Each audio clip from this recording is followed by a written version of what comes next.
अपक्षय वेदरिंग। अपक्षय चट्टानों के यांत्रिक विखंडन एवं रासायनिक अपघटन ही अपक्षय कहलाता है। चूँकि अपक्षय में पदार्थों का बहुत थोड़ा अथवा नगण्य संचलन होता है, यह एक स्थानवे इन सीटू या तदस्थान ऑन साइट प्रक्रिया है। अपक्षय प्रक्रियाओं के 3 प्रमुख प्रकार हैं। अपक्षय प्रक्रियाओं का एक समूह जैसे कि विलयन, कार्बोनीकरण, जलयोजन, ऑक्सीकरण तथा न्यूनीकरण सेलों के अपघटन, विलयन एवं न्यूनीकरण कार्य को प्रभावित करते हैं, जो कि रासायनिक क्रिया द्वारा सूक्ष्म अवस्था में परिवर्तित हो जाता है। ऑक्सीजन, धरातलीय जल, मृदा जल एवं अन्य अम्लों की प्रक्रिया द्वारा चट्टानों का न्यूनीकरण होता है। इसमें ऊष्मा के साथ जल एवं वायु की विद्यमानता सभी रासायनिक प्रतिक्रियाओं को तीव्र गति देने के लिए आवश्यक है। वायु में विद्यमान कार्बन डाइऑक्साइड के अतिरिक्त पौधों एवं पशुओं का अपघटन भूमिगत कार्बन डाइऑक्साइड की मात्रा को बढ़ा देता है। विभिन्न खनिजों पर रासायनिक प्रक्रियाएं किसी अनुसंधानशाला में प्रक्रियाओं के समान ही होती हैं। दूसरा, भौतिक अपक्षय प्रक्रियाएं फिजिकल वेदरिंग। यह कुछ अनुप्रयुक्त बलों पर निर्भर करती है, जैसे गुरुत्वाकर्षण बल, अत्यधिक ऊपर भार दबाव, अपरूपण प्रतिबल, तापक्रम में परिवर्तन, क्रिस्टल रवों में वृद्धि एवं पशुओं के क्रियाकलापों के कारण उत्पन्न विस्तारण, शुष्क एवं आर्द्रन चक्रों से नियंत्रित जल का दबाव इत्यादि। भौतिक अपक्षय प्रक्रियाओं में अधिकांश तापीय विस्तारण एवं दबाव से निर्मुक्त होने के कारण होता है। ये प्रक्रियाएं लघु एवं मंद होती हैं। नंबर 3, जैविक कार्य एवं अपक्षय बायोलॉजिकल वेदरिंग। पेड़ पौधों की वृद्धि और जीवों की क्रियाओं से होने वाले अपक्षय को जैविक अपक्षय कहते हैं।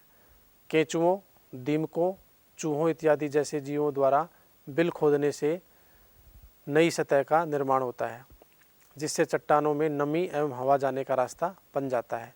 मानव भी वनस्पतियों को अस्त व्यस्त करके खेत जोतकर एवं मिट्टी में कृषि करके धरातलीय पदार्थों में वायु, जल एवं खनिजों के मिश्रण तथा उसमें नए संपर्क स्थापित करने में सहायक होता है।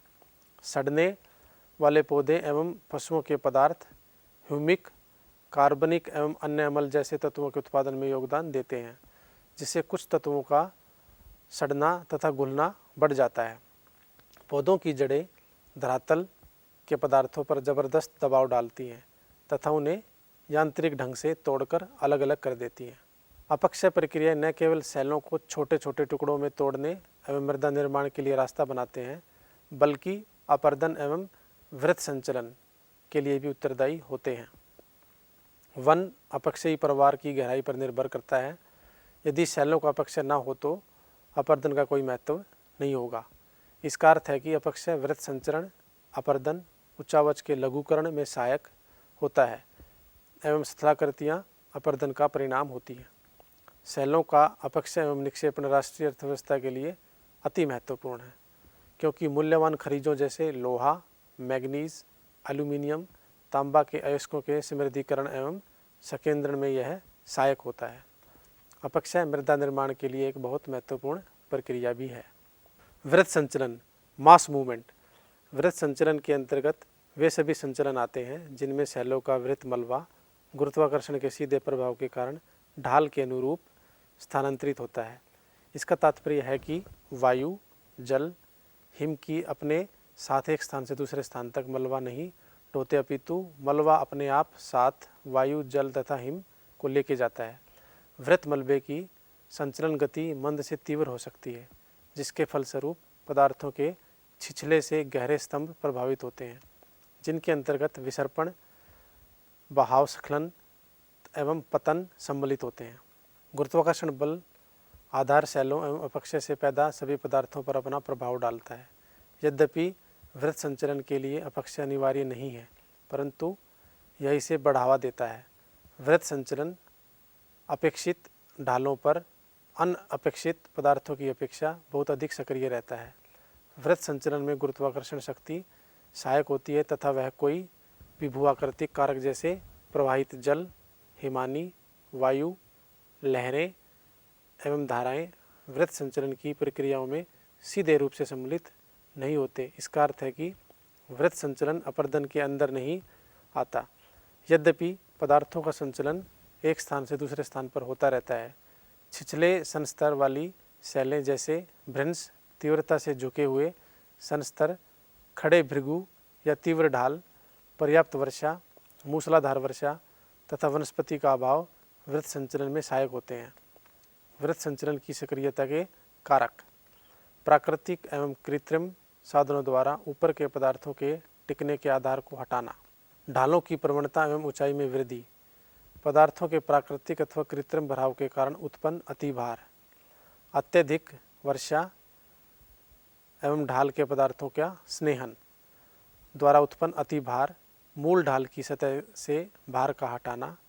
भूकंप आना, विस्फोट या मशीनों का कंपन। अत्यधिक प्राकृतिक रिसाव। झीलों, जलाशयों एवं नदियों से भारी मात्रा में जल निष्कासन एवं परिणाम स्वरूप ढालों एवं नदी तटों के नीचे जल का मंद गति से बहना। प्राकृतिक वनस्पति का अंधाधुंध विनाश। संचलन के 3 रूप होते हैं: अनुप्रस्थ, प्रवाह एवं स्खलन। मंद संचलन मृदा सर्पण, शैल सर्पण, हिमशैल सर्पण। तीव्र प्रवाह संचलन मृदा प्रवाह, कीचड़ प्रवाह, हिम प्रवाह, भूस्खलन। अब हम भूस्खलन के बारे में पढ़ेंगे। भूस्खलन अपेक्षाकृत तीव्र एवं अवगम्य संचलन है। इसमें स्खलित होने वाले पदार्थ अपेक्षातः शुष्क होते हैं। असंलग्न वृत्त का आकार एवं आकृति शैलों में अनिरंतरता की प्रकृति, क्षण का अंश, ढाल की ज्यामिति पर निर्भर करते हैं। इस वर्ग में पदार्थों के संचलन प्रकार के आधार पर वर्ग के कई प्रकार के स्खलन पहचाने जा सकते हैं। इसमें मिट्टी के साथ पत्थर भी गिरते हैं। बहुत बार हम समाचारों में सुनते हैं कि उत्तराखंड, हिमाचल में भूस्खलन हुआ।